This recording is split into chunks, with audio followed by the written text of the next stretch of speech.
কবরে 7 শ্রেণীর মানুষ আছে। 7 শ্রেণীর মানুষকে আল্লাহ রাব্বুল আলামিন কবরে যাওয়ার পরে কোনো প্রশ্ন করবেন না, বিনা হিসাবে আল্লাহ তাদেরকে জান্নাত দিয়ে দিব। সুবহানাল্লাহ। 7 শ্রেণীর মানুষ, এর মধ্যে 1 নাম্বার হলো যে প্রতিদিন এশার নামাজের পরে সূরাতুল মুলক তেলাওয়াত করে। সুবহানাল্লাহ। প্রতিদিন যে সূরা মুলক তেলাওয়াত করে, কবরে যখন ওই বান্দাটা যাবে ওই সূরাতুল মুলক তার পক্ষে দাঁড়ায় যাবে, আল্লাহর সঙ্গে কথাবার্তা বলে ওই সূরাতুল মুলক আল্লাহর বান্দাকে জান্নাত পর্যন্ত পৌঁছায় দিবে। সুবহানাল্লাহ। সূরাতুল মুলক এমন একটা গুরুত্বপূর্ণ সূরা। 2 নাম্বার, ওই ব্যক্তিকে আল্লাহ কবরে বিনা হিসেবে জান্নাত দিবেন যে শহীদ, দ্বীনের জন্য শহীদ, দ্বীনের জন্য, ইসলাম কোরআন দেশের জন্য শহীদ হইছে, কিন্তু ঈমানি হালাতে মারা গেছে। শহীদ ব্যক্তিকে আল্লাহ বিনা হিসেবে জান্নাত দিবেন। 3 নাম্বার, আমাদের দেশের বর্ডার গার্ড আছে না, বিজিবি, এরা যদি ইসলামী রাষ্ট্র হয়, ইসলামী রাষ্ট্রের বর্ডার গার্ড মানে বিজিবি যারা, তারা যদি শত্রুর আক্রমণে মারা যায়, আল্লাহ রাব্বুল আলামিন তাদের কবরে কোনো প্রশ্ন করবেন না, বিনা হিসাবে আল্লাহ তাদেরকে জান্নাত দিয়ে দিবেন। আরেক প্রকার হলো পেটের রোগে যদি মারা যায়, ডায়রিয়া, আমাশা অথবা আরো বিভিন্ন পেটের রোগ আছে, পিরা, প্লেগ, মহামারী আসছে, পেটের রোগে আগে অনেক মানুষ মারা গেছে। পেটের রোগে যদি মানুষ মারা যায়, আল্লাহ রাব্বুল আলামিন তাকেও জান্নাত দিব। সুবহানাল্লাহ। আরেক প্রকার হলো জুমার রাত্রিতে অথবা জুমার দিনে যদি সে মারা যায়। নবীজির সহিহ হাদিস, বৃহস্পতিবার দিবাগত রাত হলো জুমার রাত, আর আজকে হলো জুমার দিন। এই গত রাত অথবা আজকের দিনে যদি কেউ মারা যায়, আল্লাহ রাব্বুল আলামিন তার কবরে কোনো প্রশ্ন করবেন না, তাকেও আল্লাহ বিনা হিসেবে জান্নাত দিয়ে দিব। সুবহানাল্লাহ। এই জান্নাত এত সহজ না।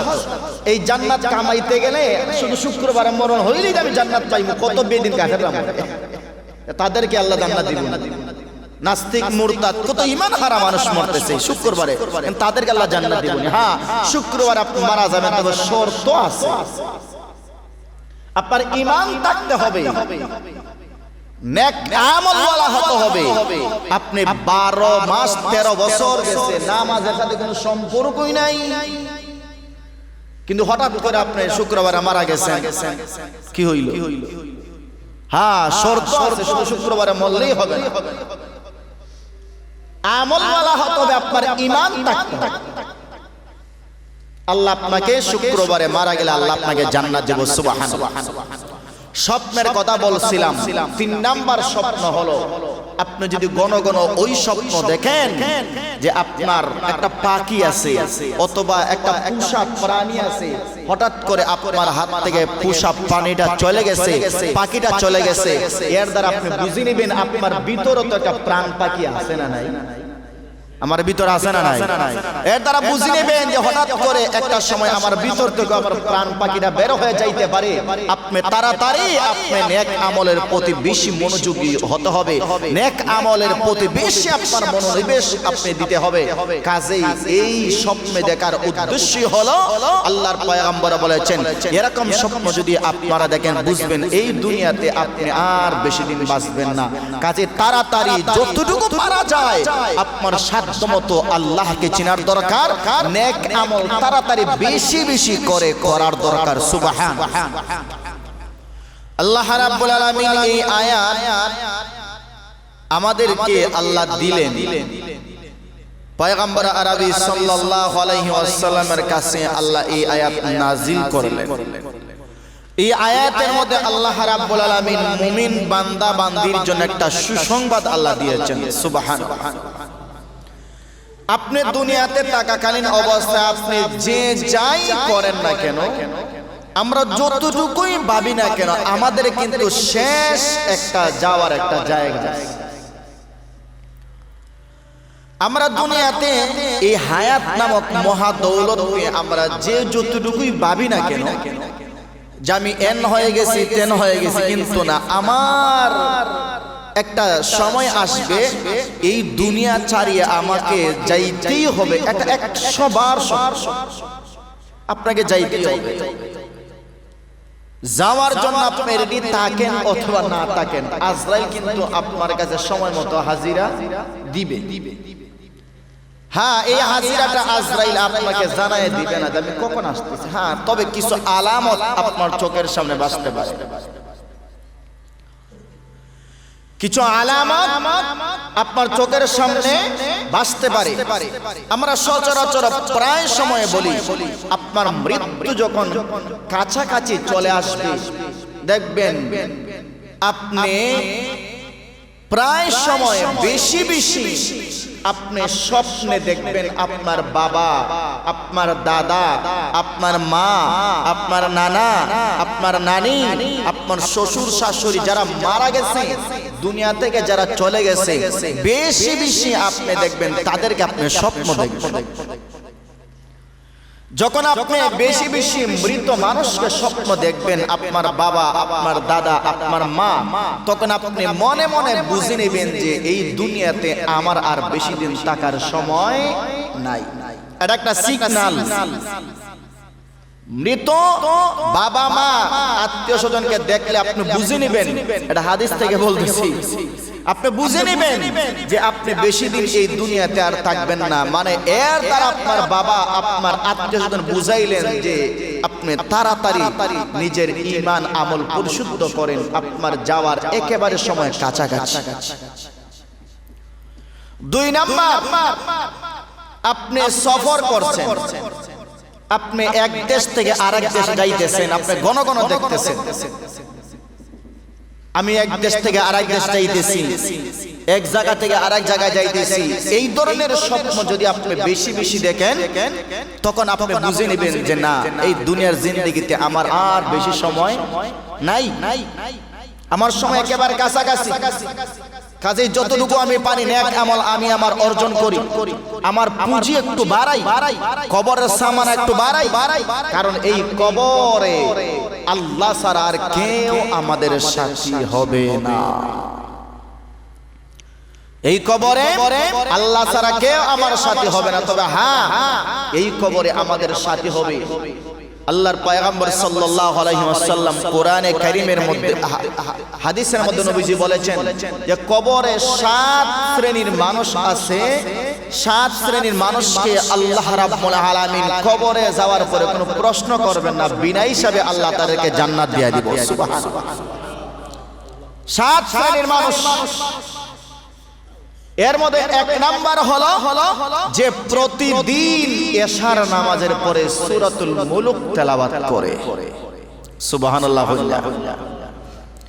প্রতিদিন যে সূরা মুলক তেলাওয়াত করে, কবরে যখন ওই বান্দাটা যাবে, ওই সূরাতুল মুলক তার পক্ষে দাঁড়ায় যাবে, আল্লাহর সঙ্গে কথাবার্তা বলে ওই সূরাতুল মুলক আল্লাহর বান্দাকে জান্নাত পর্যন্ত পৌঁছায় দিবে। সুবহানাল্লাহ। সূরাতুল মুলক এমন একটা গুরুত্বপূর্ণ সূরা। 2 নাম্বার, ওই ব্যক্তিকে আল্লাহ কবরে বিনা হিসেবে জান্নাত দিবেন যে শহীদ, দ্বীনের জন্য শহীদ, দ্বীনের জন্য, ইসলাম কোরআন দেশের জন্য শহীদ হইছে, কিন্তু ঈমানি হালাতে মারা গেছে। শহীদ ব্যক্তিকে আল্লাহ বিনা হিসেবে জান্নাত দিবেন। 3 নাম্বার, আমাদের দেশের বর্ডার গার্ড আছে না, বিজিবি, এরা যদি ইসলামী রাষ্ট্র হয়, ইসলামী রাষ্ট্রের বর্ডার গার্ড মানে বিজিবি যারা, তারা যদি শত্রুর আক্রমণে মারা যায়, আল্লাহ রাব্বুল আলামিন তাদের কবরে কোনো প্রশ্ন করবেন না, বিনা হিসেবে আল্লাহ তাদেরকে জান্নাত দিয়ে দিবেন। আরেক প্রকার হলো পেটের রোগে যদি মারা যায়, ডায়রিয়া, আমাশা, অথবা আরো বিভিন্ন পেটের রোগ আছে, পিরা, প্লেগ, মহামারী আসছে, পেটের রোগে আগে অনেক মানুষ মারা গেছে। পেটের রোগে যদি মানুষ মারা যায়, আল্লাহ রাব্বুল আলামিন তাকেও জান্নাত দেব। সুবহানাল্লাহ। আরেক প্রকার হলো জুমার রাত্রিতে অথবা জুমার দিনে যদি সে মারা যায়। নবীজির সহিহ হাদিস, বৃহস্পতিবার দিবাগত রাত হলো জুমার রাত, আর আজকে হলো জুমার দিন। এই গত রাত অথবা আজকের দিনে যদি কেউ মারা যায়, আল্লাহ রাব্বুল আলামিন তার কবরে কোনো প্রশ্ন করবেন না, তাকেও আল্লাহ বিনা হিসেবে জান্নাত দিয়ে দিব। সুবহানাল্লাহ। এই জান্নাত এত সহজ না। এই জান্নাত কামাইতে গেলে শুধু শুক্রবারে মরণ হইলেই আমি জান্নাত পাইব, কত বেদিন কাটালাম, তাদেরকে আল্লাহ জান্নাত দিব না। নাস্তিক মুরতাদ কত ঈমান হারা মানুষ মরতেছে শুক্রবারে, তাদেরকে আল্লাহ জান্নাত দিব না। হ্যাঁ, শুক্রবারে আপনি মারা যাবেন, তবে শর্ত আছে, আপনার ঈমান থাকতে হবে, নেক আমল ওয়ালা হতে হবে। আপনি 12 মাস 13 বছর গেছে নামাজের সাথে কোনো সম্পর্কই নাই, কিন্তু হঠাৎ করে আপনি শুক্রবারে মারা গেছেন, কি হইল? হ্যাঁ, শর্ত আছে, শুধু শুক্রবারে মরলেই হবে না, আমল ওয়ালা হতে হবে, আপনার ঈমান থাকতে হবে। আল্লাহ আপনাকে শুক্রবারে মারা গেলে আল্লাহ আপনাকে জান্নাত দেব। সুবহানাল্লাহ।